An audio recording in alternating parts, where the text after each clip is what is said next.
I was involved in the Tiger Cage Vigil and Fast in Washington that took place in the summer of 1974 from June 23rd till August 23rd, 1974.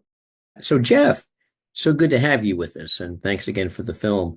Any reflections on this topic from your Well, personal firsthand experience?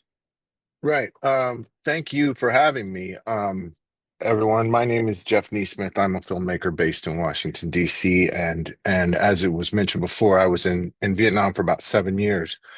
After all of these excellent presentations, you don't need me to tell you how important human rights education is. But I will say that it is in that spirit that I created the film, that I share the film at every opportunity, and I still look forward to expanding on this story with a longer feature. I'm I'm not. Yeah, I didn't know that, Jerry, but as a matter of fact, I was born on August 23rd, 1974, the last day of the Tiger Cage's vigil. So I don't normally just throw my birthday around so flippantly, but that is to say, I'm not, of the Vietnam generation. Um, I first traveled to Con Son Island some 40 years after those prisons were closed.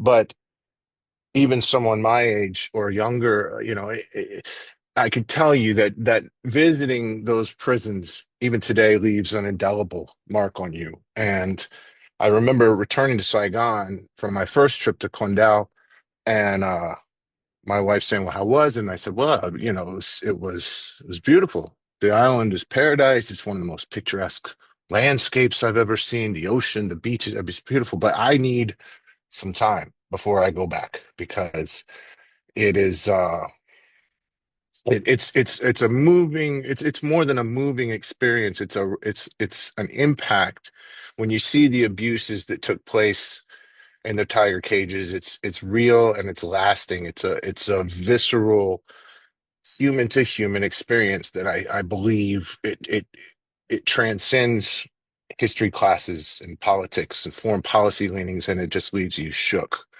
And I firmly believe that it's the kind of profound experience that needs to be not only shared but protected.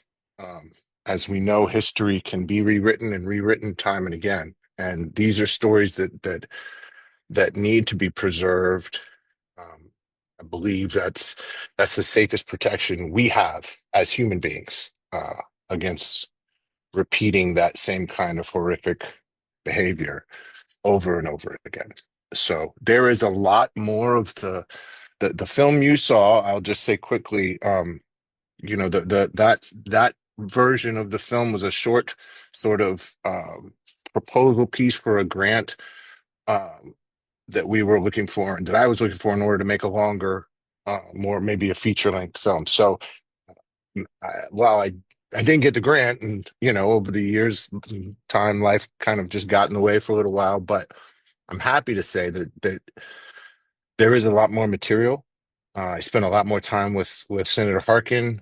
I interviewed other people on the island.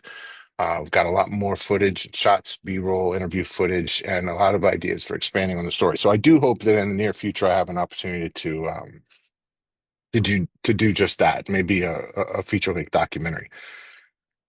So if you have any questions about my experience further, or the film itself, please don't don't hesitate to reach out. I can my all my contact information presumably is in my bio. So Thank you so much, Jeff. And you remind me to remind everybody that if you have questions, please use the Q&A, of course, to pose your question.